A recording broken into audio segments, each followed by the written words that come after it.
Good morning, guys. Today we are doing a day in the life of a home health registered nurse.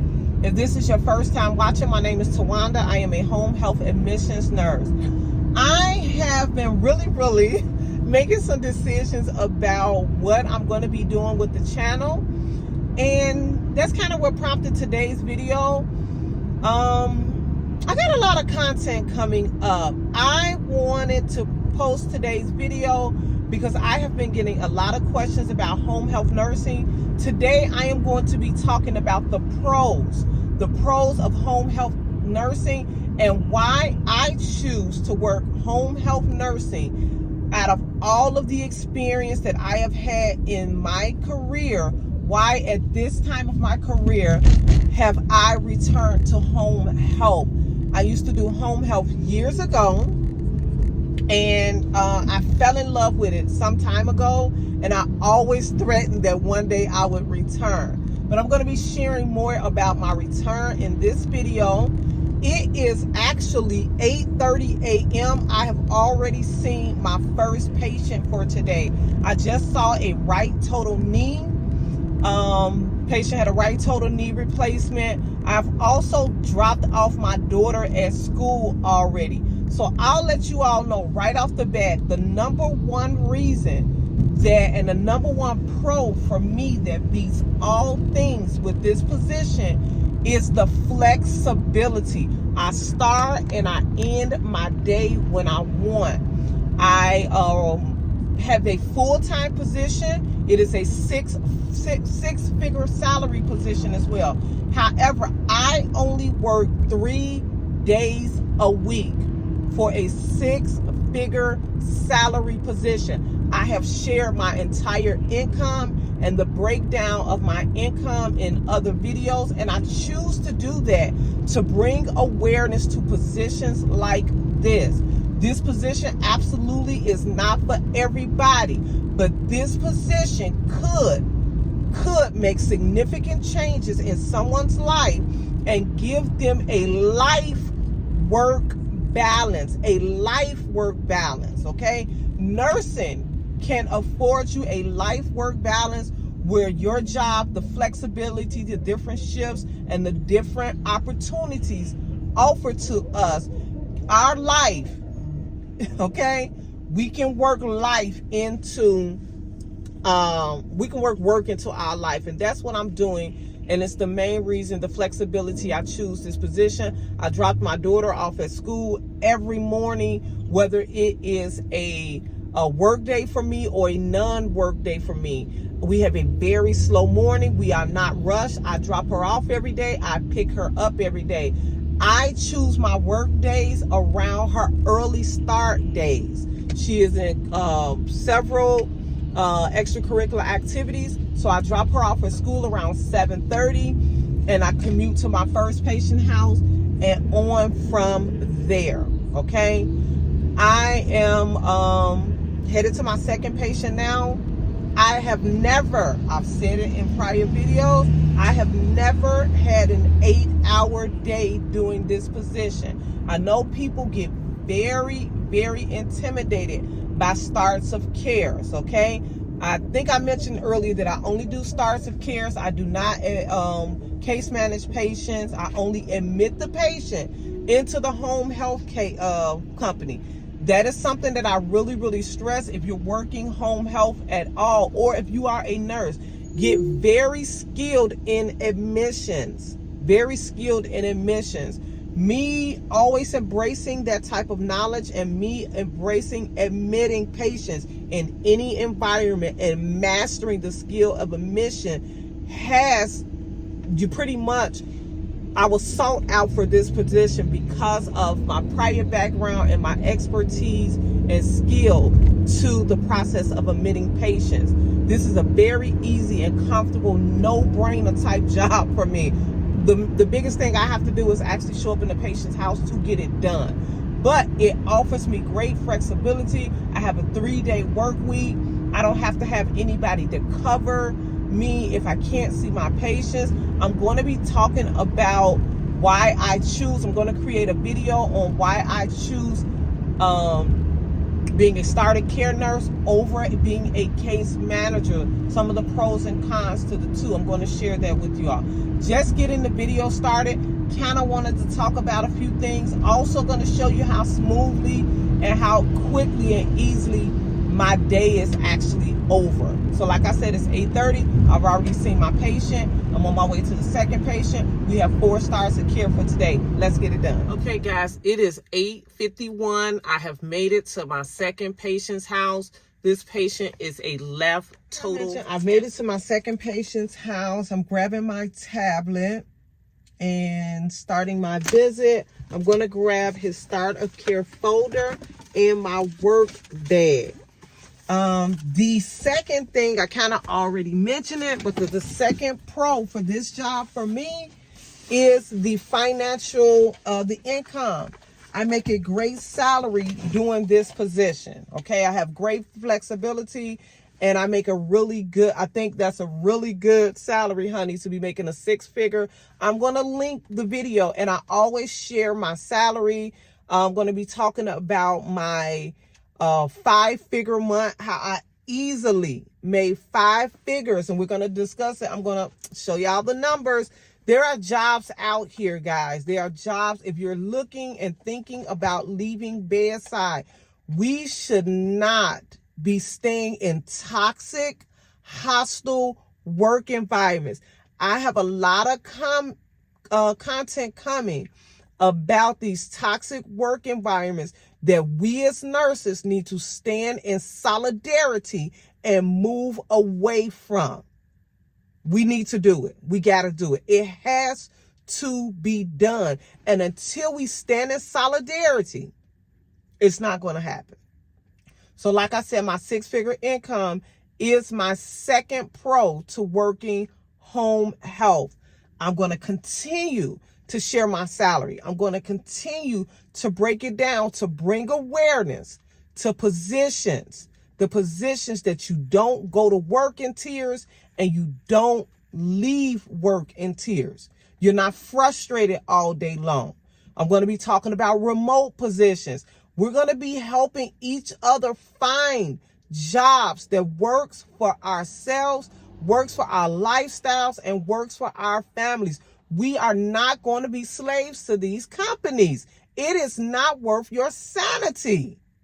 It's not worth it. It's not worth your sanity nor your peace of mind. I'm going to get in here and see patient number 2 because half our day is about to be done.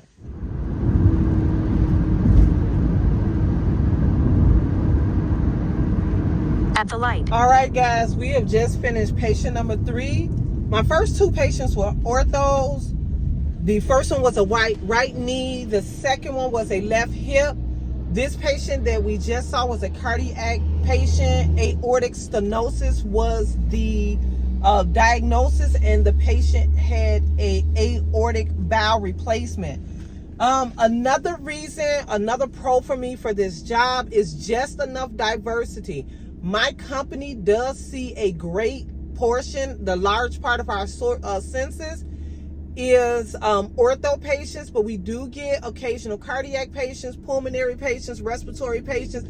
IV antibiotic therapy is one of my favorites. I love patients real. In 2.9 miles, turn right onto State Route 83 North. Enough to administer. We have to have a nursing license to administer in a facilitated or a hospital environment, but something about teaching people to give antibiotics at home, I absolutely love that.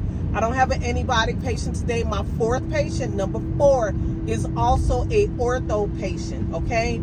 That patient, of course, we did cardiac teaching for them, incision care, signs and symptoms of infection, making sure medication management, pain management, making sure they're not constipated, not straining, using their cardiac pillow, safety. I get enough diversity in all of different things like that. Education is another pro for me for this job. I absolutely love educating patients, family members, and as well, my favorite is to orientate other clinicians. I love to mentor nurses and educate them. That's probably the biggest thing that I miss about working in a facilitated environment is that I actually don't have the hands-on contact that I used to have, especially with newer, younger, growing and developing nurses. I do miss that. I miss that a lot. But I'm going to be working on some things in regards to that for 2024, but we'll share that in other videos. We are going to patient number 4. Patient, I have about a 20-minute commute to that patient. It is 10:28. We're en route to that patient. Ortho patient. Ortho patients are like really, really easy to see. You want to make sure they know safety, pain management, know how to take their medication. So medication management, preventing constipation. Constipation is a big thing for any post-op patients, especially ortho patients, because they are not as mobile as they typically are. And stressing to the fact, especially for some of these hips and knees, because a great population of patients that are getting orthopedic surgery will be older patients. So sometimes you have a little problem convincing them to take their pain medications. The doctors are really good right now at offering multiple pain options: Norco, oxycodone, tramadol, Neurontin, gabapentin, different things like that, and putting them on a good regimen. And a lot of times I have to let my patients know, in the beginning, you may take way more medication than you want to. It will taper off, but we need to manage your pain. So that is something you really want to stress with these post-op patients, is pain management. So I'm going to stop gabbing for now. I'm headed to the 4th patient, and we'll see what time we finish up our day. I do a significant amount of charting while I'm with the patient, and that's a part of my skill set. I'm able to engage with my patients, educate them, as well as chart during that time, because charting can be a part of your visit once you develop that skill. It is 10:43. I have just made it to my 4th patient's home. Hey guys, as I just showed you all, it is 10:43 a.m. I have just made it to my 4th, which is my last patient for today's home. I see up to 5 starter cares a day. I can literally count the number of times I have seen 5 patients. Literally, on my one hand, I can still count that. So that, that is a lot for a new nurse to start seeing. So that is something I have advised in other videos, that I do not suggest that my position is a position that a nurse starts off with in home health. Okay. I just talked about before about doing charting. Charting in the home is a part of the visit. Okay. You need to learn as a new home health nurse that you are assessing that patient from the time you get out of your car. The in-home environment is a huge part of safety. The stairs, their functional ability, and different things like that. Okay. So you're going to have to learn how to come up with speed and accuracy, as well as educating your patients. So a lot of times I tell nurses to start off with a very small part of documentation in the home. Usually I always say, document your vital signs in the home, okay? Learn your EMR system and find those things that are easy. If you know that there's something that you tend to forget, I have a cheat sheet that I use for note taking and different things like that to help me remember things. Another thing to always do in the home so that it can be as accurate as possible is the functional assessment. The functional assessment. There's a couple of things that I also chart on my patients before I even enter the home. Is very simple things. Is I prepare their electronic documents as much as possible, because I already gather some information. I'm going to do a video on just the information that you can gather before you enter the patient's home that is very helpful for you and that visit, okay? So I'm just starting my tablet. And we're going to get that done. I'm going to go in. I'm going to do this visit right here. And I'm literally done for the day. I'm about 30 to 45 minutes from being done. I have the privilege that when I finish this patient to go home and chart. There is a park in this area. It's fall. Fall is like my favorite season. So I may stop off and do a little charting right here in the park. Or I may go and, go and grab lunch or anything. But my day is done. I'll chart for about an hour and a half, 2 hours max, and I'm done. I'll finish up whatever charting that I have not finished for these 4 patients, and I'm done for the day. I'm gonna pop out. All right, guys, it is exactly 11:30. I just got off the phone with my husband, let him know that I have finished up my day. All right, like I mentioned, it is 11:30. I am done seeing patients. I dropped my daughter off at school at 7:30 a.m. It usually takes me anywhere from 30 to 40 minutes for a starter care visit, and that is with education and assessing patients and doing some documentation there in the home.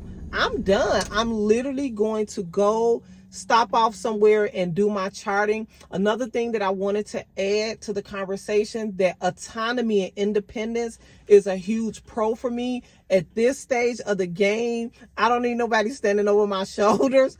I know how to function as a independent registered nurse. So that is another thing that I'll add to the conversation, that autonomy and independence is something that I greatly, love about this position. Actually, I just bumped into one of the therapists that I work with. We never get a chance to see each other, so we kind of chatted for a few minutes.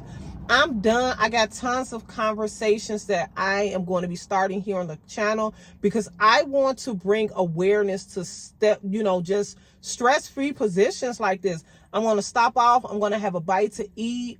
It's the fall. It's my favorite season. I may or may not, sit in the park and chart for a while. I may go home and chart. I may go to a coffee shop or somewhere grab lunch. But I'm done.